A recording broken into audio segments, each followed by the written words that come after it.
Muito bem, quero compartilhar com você uma mensagem que eu apresentei pela primeira vez sábado passado, na minha igreja.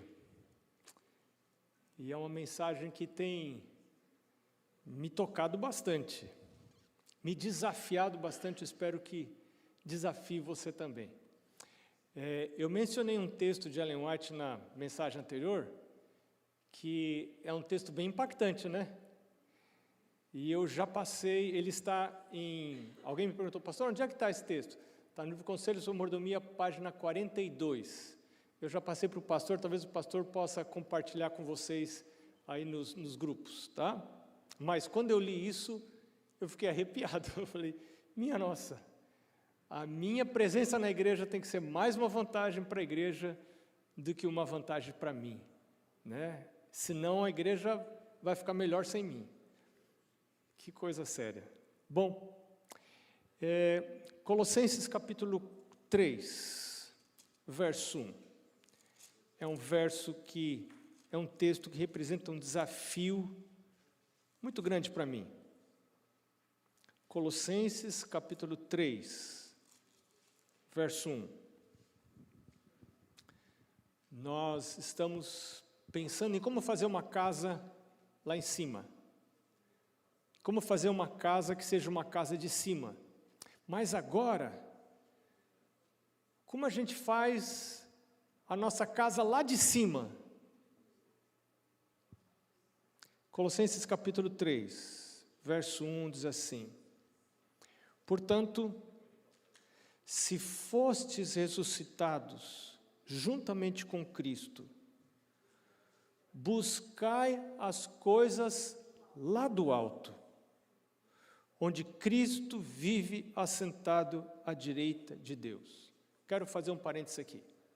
Quando você entrega a vida para Jesus, você é crucificado com Cristo e você morre. Mas você é ressuscitado com Cristo.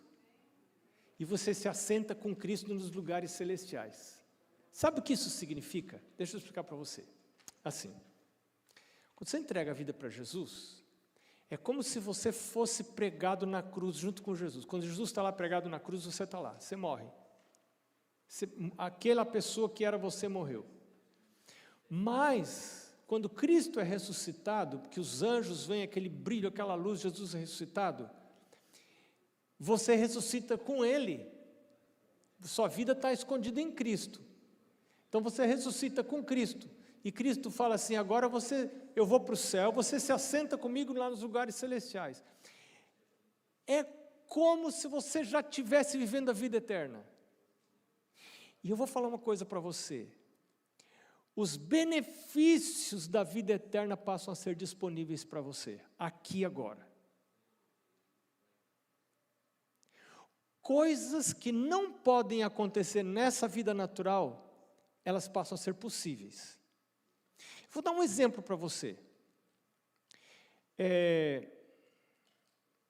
possível comida aparecer assim na minha frente? Estou com fome, comida aparece? Não, a vida natural, o que eu tenho que fazer?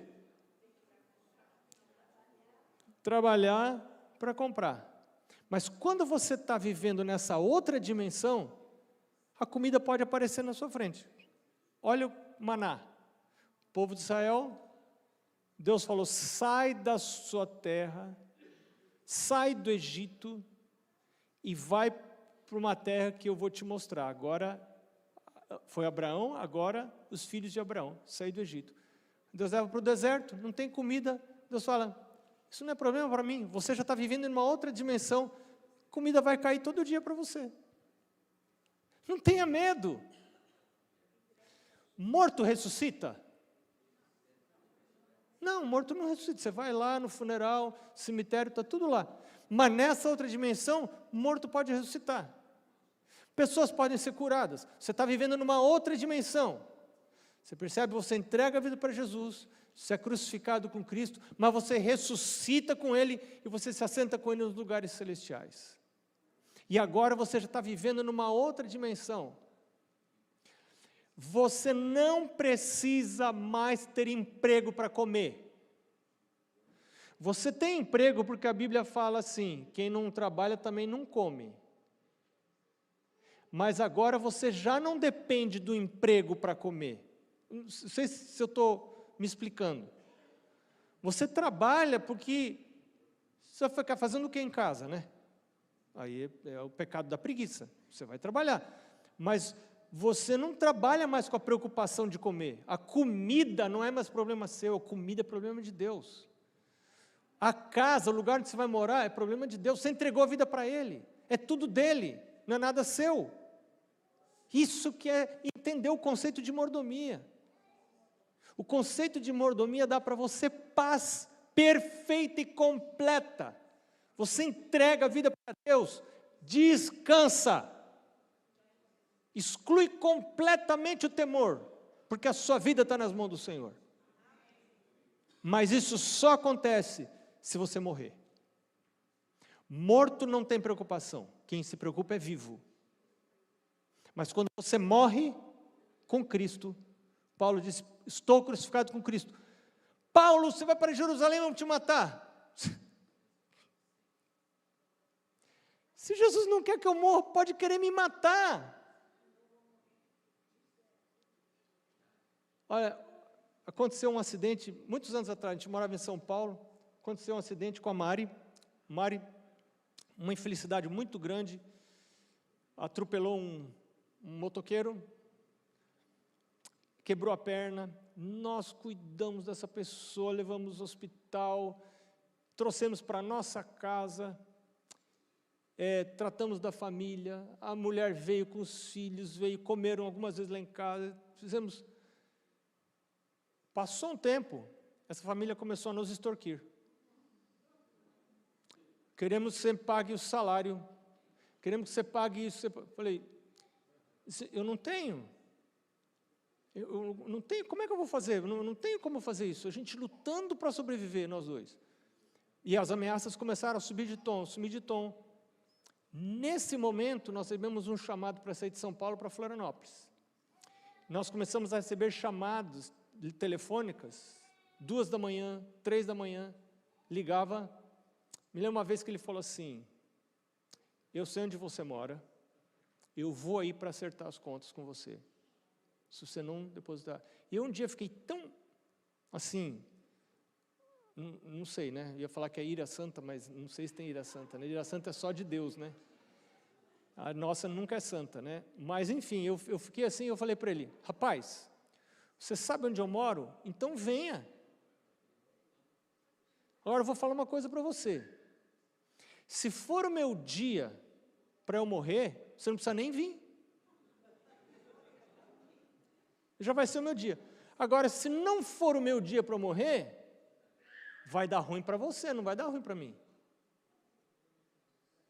Porque a minha vida está escondida em outro. Não depende do seu querer. Essa foi a última vez que ele nos ligou. Nunca mais nos ligou. Desapareceu da nossa vida. Satanás quer que eu e você ficamos escravos do medo. Vamos fazer isso com você. Vai acontecer isso com você. Qual é o problema?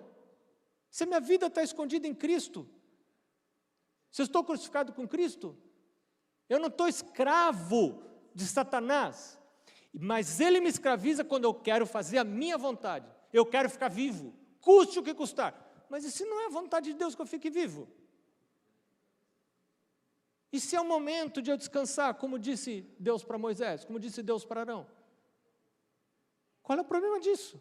Não tem ressurreição? Qual é o problema? Qual é o mistério que tem de eu morrer? Então, Deus quer me dar essa paz. Então, se você está crucificado com Cristo, agora você ressuscita com Ele e se assenta com Ele nos lugares celestiais. Mas aqui diz, agora, daqui para frente, você precisa decidir fazer uma coisa. Isso não é automático, é o que diz aqui Colossenses capítulo 3. Se você foi ressuscitado com Cristo, agora você faz uma coisa. O que você faz? Você pensa nas coisas do alto. Esse negócio de pensar é muito interessante.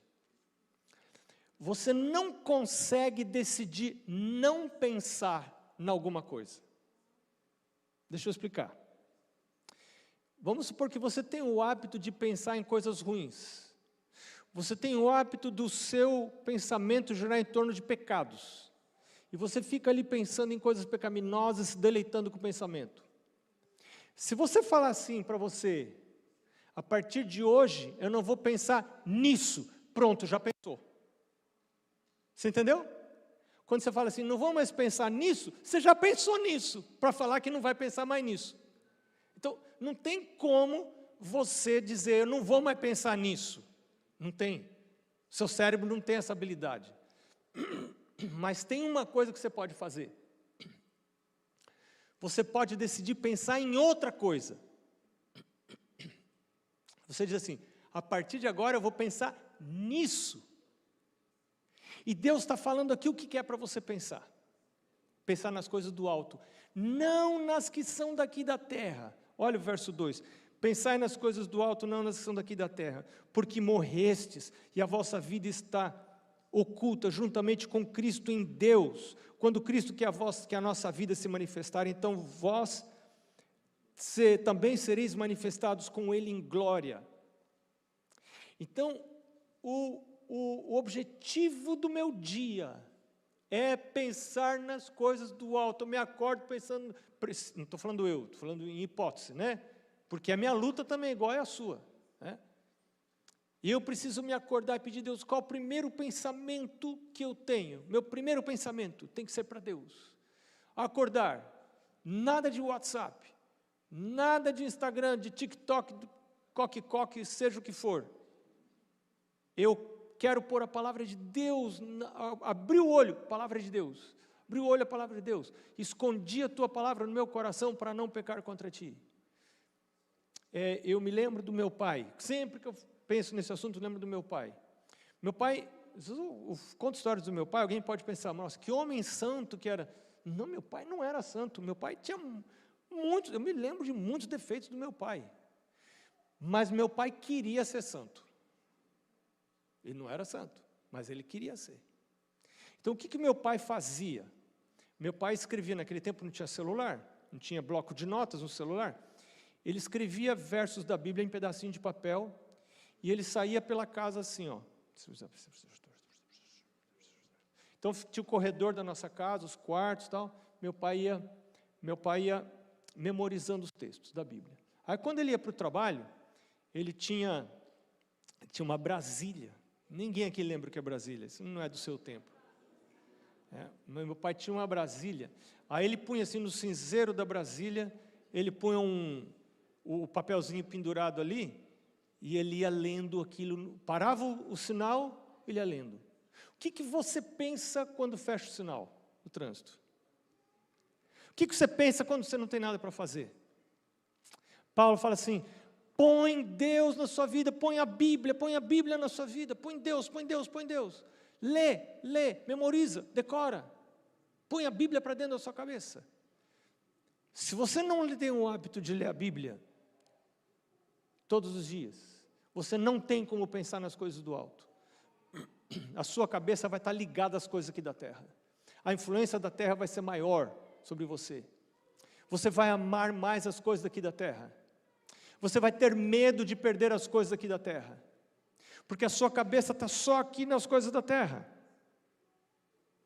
Eu quero ler João, 1 João, capítulo 2, versos 16 e 17. Primeira epístola de João, capítulo 2, versos 16 e 17. Diz assim, não ameis o mundo, nem as coisas que há no mundo. Se alguém amar o mundo, o amor do Pai não está nele. Porque tudo que há no mundo, a concupiscência da carne, a concupiscência dos olhos e a soberba da vida, não procede do Pai, mas procede do mundo. Ora, o mundo passa, bem como sua concupiscência. Aquele, porém, que faz a vontade de Deus, permanece eternamente. O mundo vai passar. Estas coisas vão terminar. Eu, umas semanas atrás, acho que umas 2 semanas atrás, eu vi uma pregação e eu citei isso na mensagem do sábado passado, e nessa pregação alguém citou Fanny Crosby, que era cega, uma poetisa cristã que era cega. Tem hinos no nosso cenário, cuja letra foi composta por ela. E ela teria dito que, se Deus oferecesse para ela de volta a visão, ela disse: eu rejeitaria, eu não quero mais ter a visão, porque eu me distrairia com as coisas dessa terra, eu não quero me distrair. Eu quero me voltar a enxergar só lá, não quero mais ver as coisas dessa terra, eu quero me desligar das coisas dessa terra. Eu fiquei pensando naquilo, quantas vezes eu me distraio. Sabe que às vezes quase todo dia eu saio para fazer minha caminhada de manhã, e parte da minha oração eu vou fazendo na caminhada. E geralmente, a hora que eu caminho, está escuro. Então eu vou caminhando, vou orando, e está escuro, estou de olho aberto para não tropeçar, e vou caminhando e vou orando. Mas às vezes eu vou caminhar mais tarde, já clareou o dia. Eu me distraio tanto.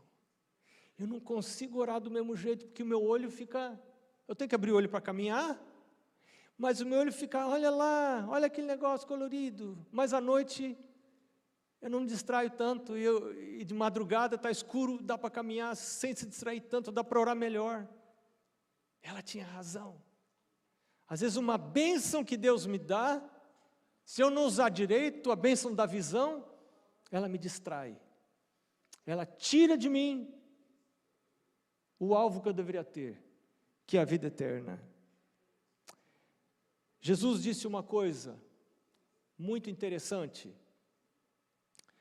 Uma outra bênção que nós recebemos de Deus são as bênçãos materiais. E olha aqui que disse Jesus. Mateus capítulo 6, versos 19 a 24. Jesus diz assim: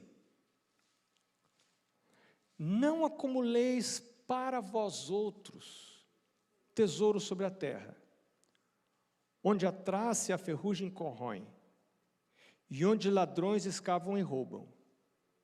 Mas ajuntai para vós outros tesouros no céu, onde nem a traça, nem ferrugem corrói, e onde ladrões não escavam nem roubam.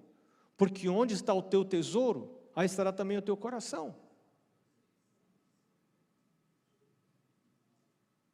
Sabe, tem gente que lê esse verso e pensa que Jesus é contra você acumular tesouros para você mesmo.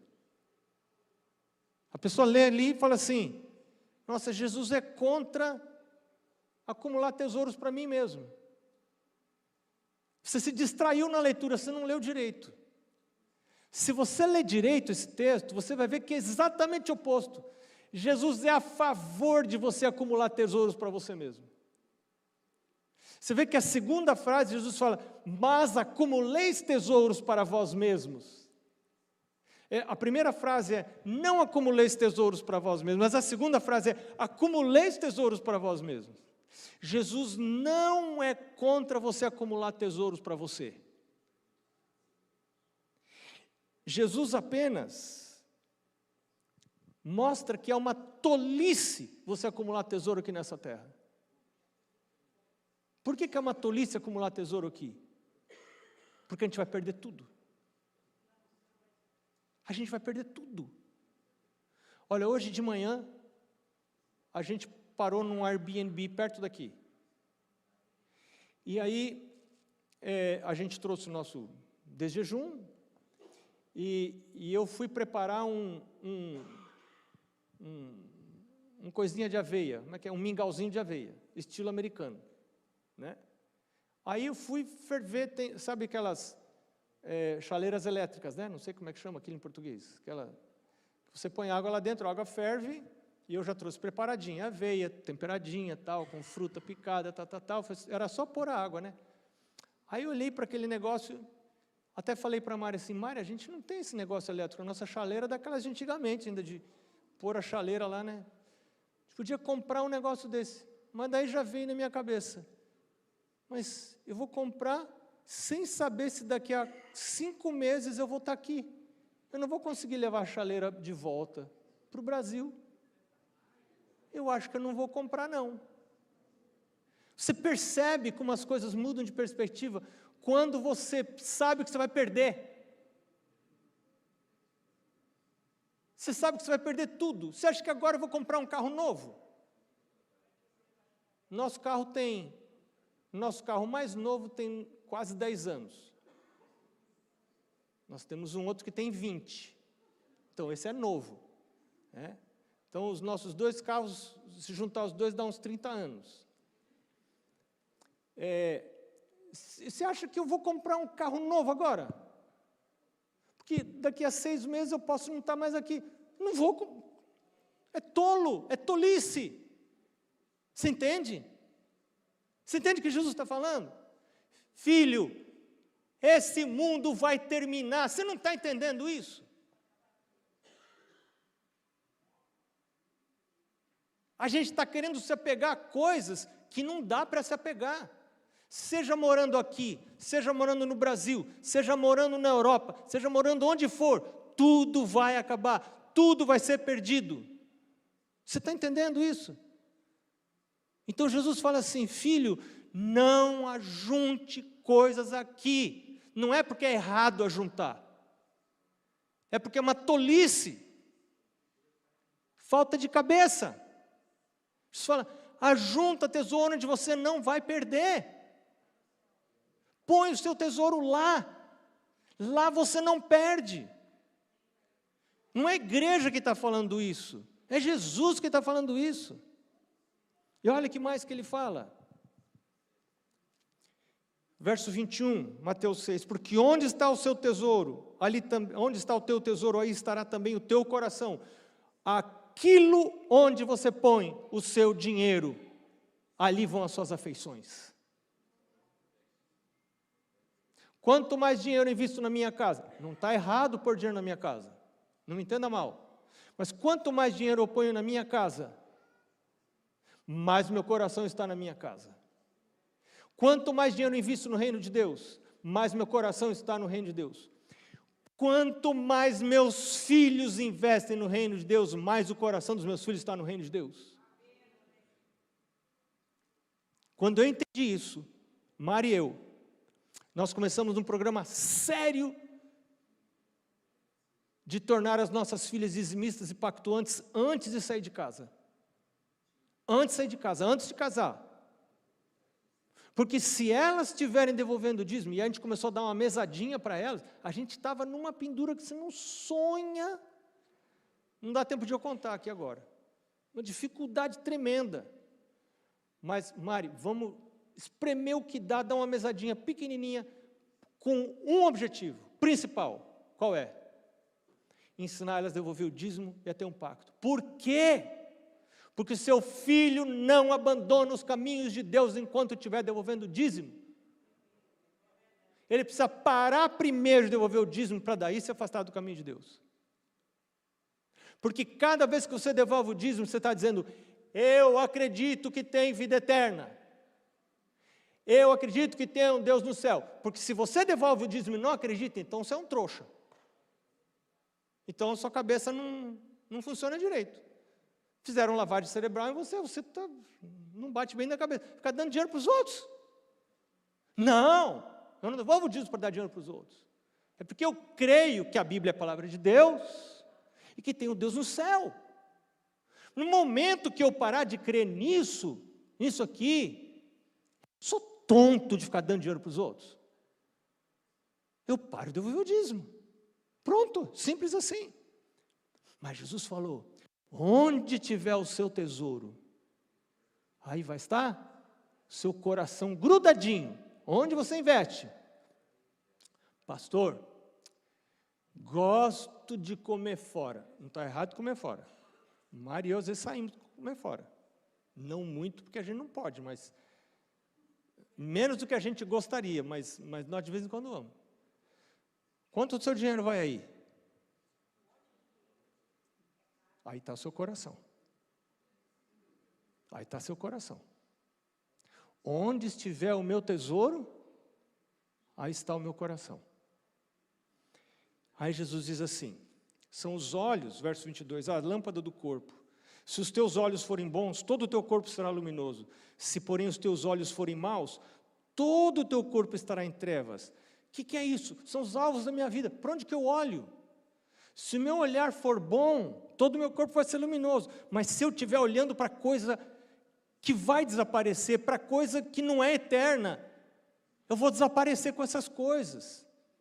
Por isso Paulo fala, pensa nas coisas do alto, olha para as coisas do alto, onde Cristo está sentado à destra do Pai. Verso 24. Duro sermão de Jesus. Ninguém pode servir a dois senhores, porque ou há de aborrecer-se de um e amar a outro, ou se devotará a um e desprezará o outro. Não podeis servir a Deus e as riquezas. Muita gente pensa que quando Jesus está falando não poder servir dois senhores, está falando de Deus e o diabo. Jesus aqui não está falando de Deus e o diabo. Jesus está falando de Deus e dinheiro. Não é o diabo que rivaliza com Deus aqui. Quem está rivalizando com Deus aqui é o dinheiro. Hoje tem muito mais gente devota ao consumismo do que ao satanismo. A gente tem um razoável medo do diabo, mas uma grande atração por dinheiro. Então, não é que seja errado juntar tesouros na terra. É simplesmente uma tolice, porque nós vamos perder tudo.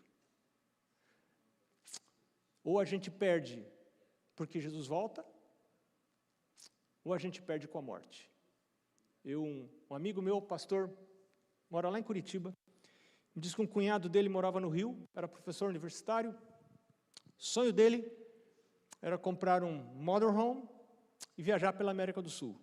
Ele foi juntando dinheiro. Um ano anterior à aposentadoria, ele conseguiu comprar, tinha um bom dinheiro guardado, ele ganhava razoavelmente bem, comprou um lindo do motorhome. Estacionou lá, começou a cuidar, se preparar, ia se aposentar, sair. Assim que ele se aposenta, ele começou a sentir algumas coisas, foi ao médico e falou assim, você tem câncer. Em 3 meses, ele estava morto. O motorhome, paradinho, não fez nem uma viagem.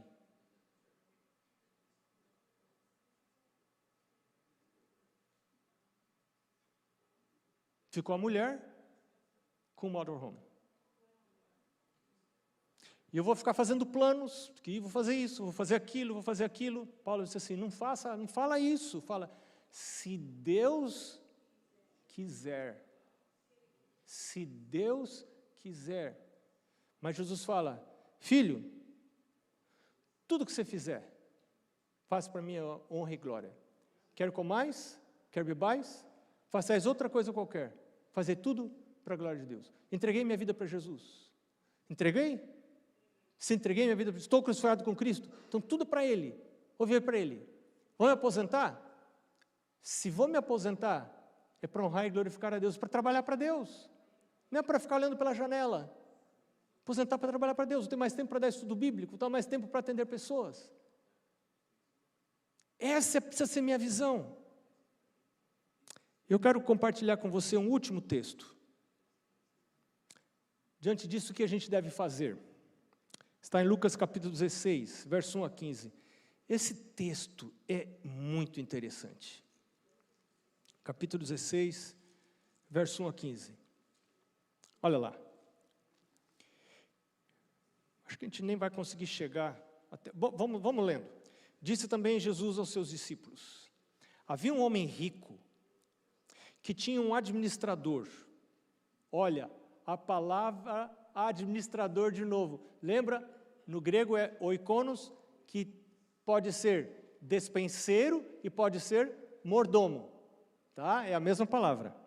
Então, esse homem tinha um administrador e este lhe foi denunciado como quem estava a defraudar os seus bens. Então, mandando-o chamar, lhe disse, que é isso que ouço a teu respeito?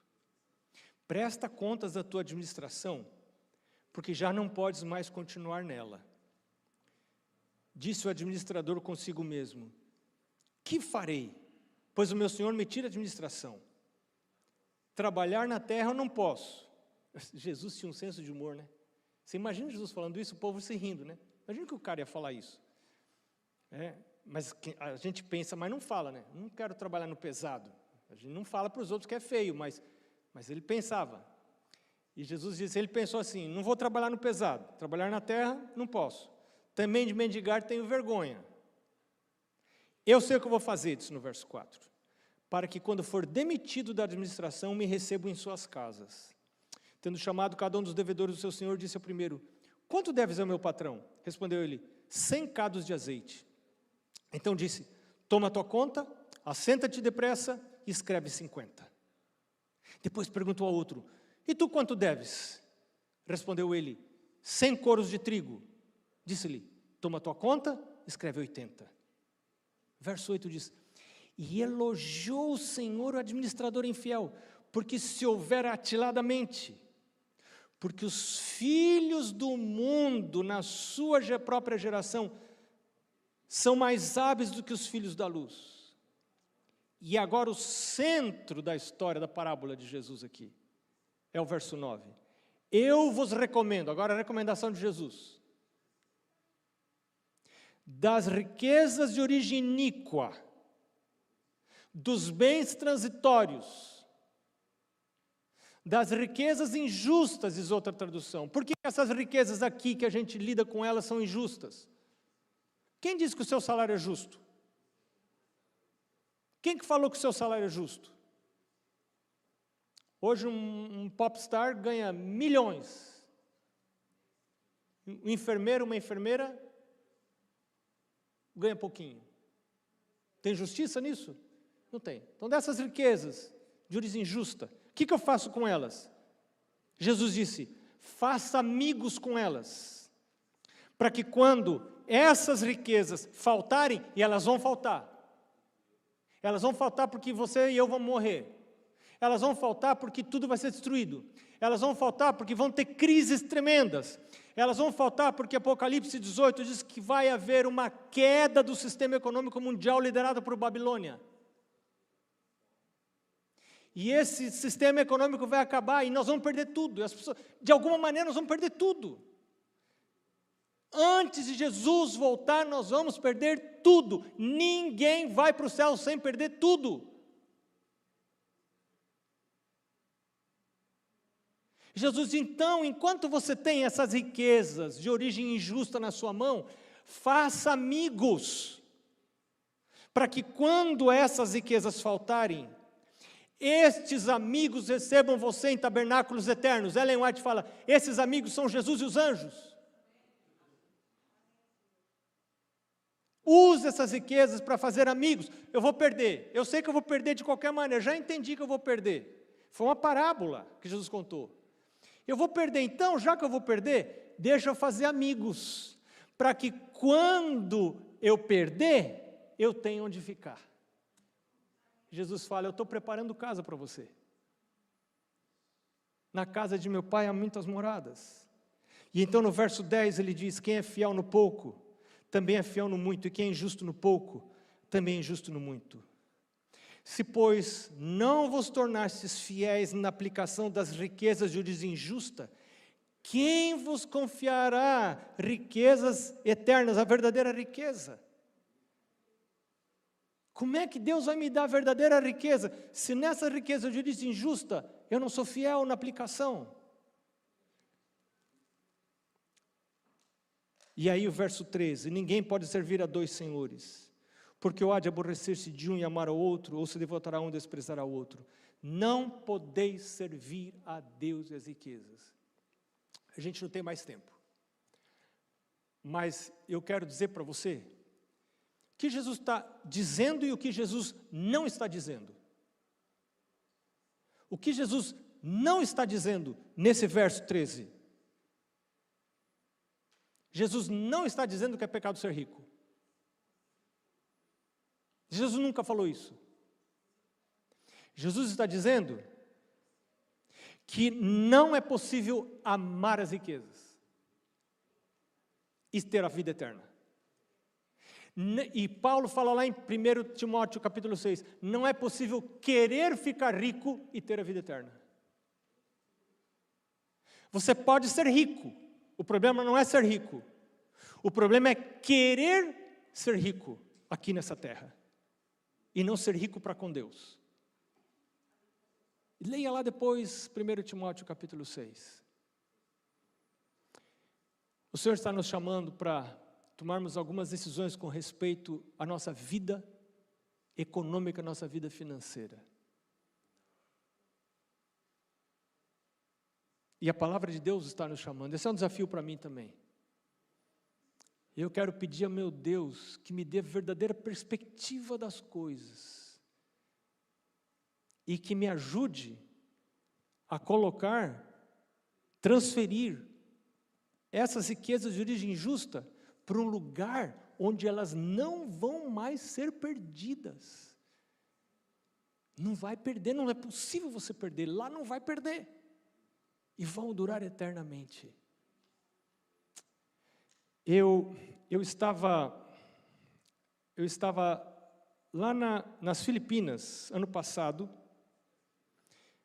quando eu ouvi, aliás, há uns 2 anos atrás, numa ordenação de pastores, eu ouvi um pastor lá dessa divisão que tem a sede nas Filipinas, cantando na sua ordenação uma música que eu nunca tinha ouvido, música me tocou profundamente. Ele era o tesoureiro da divisão do Sudeste Asiático, que tem a sede nas Filipinas. E agora, ano passado, eu fui chamado para apresentar algumas mensagens para todos os tesoureiros de todas as instituições da igreja daquela região. Administradores de hospitais, de colégios, de universidades, tesoureiros de associações, de uniões, da divisão, todos. E essa música foi a música tema. É uma oração. E eu queria compartilhar essa oração com você. Eu não sei se, eu acho que não foi possível, vai ser possível aparecer ali. Claro que você possivelmente não conheça essa música, mas se mais para o final da música você puder acompanhar, eu quero convidar você para cantar junto, tá bem?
Senhor Deus, hoje é dia de entregas, é dia de chamados da Tua parte. Nós estamos sendo chamados a fazer da nossa casa uma casa de cima, porque queremos habitar na verdadeira casa de cima, que o Senhor está preparando para nós. Nós queremos subir para lá, com nossos filhos, nossos vizinhos, as pessoas que nos cercam. Nós queremos aceitar o Teu chamado para morrermos com Cristo, mas também para ressuscitarmos com Cristo. E sermos aqui dispenseiros. Nossa função aqui é oferecer para os outros aquilo que recebemos do Senhor. Nada é nosso, tudo é do dono da despensa. E a gente tem o privilégio de se servir dessa despensa. Que Deus maravilhoso. Senhor, nos dá essa visão. Nos ajuda a pensar nas coisas de cima. Nós pedimos em nome de Jesus. Amém.